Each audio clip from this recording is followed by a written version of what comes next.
அதிக நேரம் உட்கார முடியலன்னா சும்மா பலகீனமாக தான் இருக்கும். அந்த ஊசிக்கும் அதுக்கும் சம்மந்தம் இருக்காது.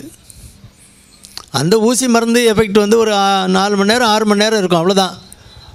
அது வந்து ஸ்பைனல் அனஸ்தீசியானி அந்த ஸ்பைனல் கார்டில் அந்த கடைசி நரம்புகள் வந்து சேர்ந்து கீழே சப்ளை பண்ணுற இடத்துல ஒரு அந்த ஸ்பைனல் கார்டை சுற்றி ஒரு திரவம் இருக்கும், spinal fluid, cerebro spinal fluid.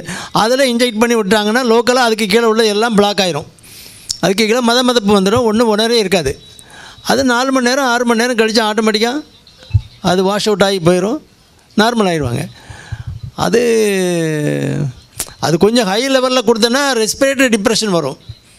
அதாவது மூச்சு திணறல் மாதிரி வரலாம், ஆக்சிஜன் சேச்சுரேஷன் வரலாம், கொஞ்சம் ஆக்சிஜன் வைக்க வேண்டியிருக்கும். அது அனஸ்தீசியா தியேட்டரில் தானே இருக்காங்க, அதுக்கப்புறம் போஸ்ட் ஆப்ரேட்டிவ் ரூமில் தான் இருப்பாங்க, அளவு ஆக்சிஜன் கொடுக்குற மாதிரி ஒரு செட்டப்பில் தான் இருப்பாங்க. அதனால் வராது. முதுகில் வலி இருக்குது நிறைய பேர், அதனால் எனக்கு பிரச்சனை அப்படின்னு நினச்சிக்கிட்டு இருக்கிறனால தான் நிறைய 99% வரும். மற்றபடி பொதுவாக அந்த ஊசினால் ஒன்றும் ரொம்ப நேரம் உட்காரனால உளைச்சல் வர்றது, உட்கார முடியாமல் இருக்கிறது, அதெல்லாம் அது ரொம்ப ரேர் பாசிபிலிட்டி. ரொம்ப ஒரு அபூர்வமாக தான் அந்த கம்ப்ளைண்ட்லாம் வரும். மறுபடியும் அது சும்மா ஜென்ரல் வீக்னஸாக இருக்கும். அதுக்குரிய வைத்தியத்தை டாக்டர்கிட்ட காட்டி பண்ணாலே போதும்.